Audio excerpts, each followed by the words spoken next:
请问小确幸的台语，倒一个较侪人讲？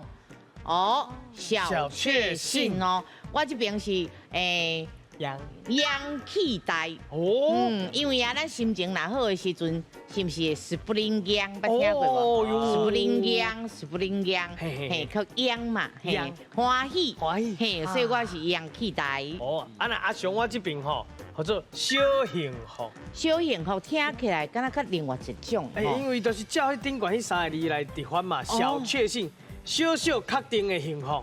哦，啊，甲确定这摕掉就变小幸福。我甲你讲啊，这种代志吼，爱选什么人较侪讲着无？较侪人讲的。啊，小幸福较简单，啊，听起来嘛真正足幸福的。啊，应该就是小确幸，就是安尼讲。我的想法是因为小确幸这个国语确幸甲幸福这其实两个意思无完全相像，我是安尼感觉啦。小幸福伊是占90.8%，差不多100%。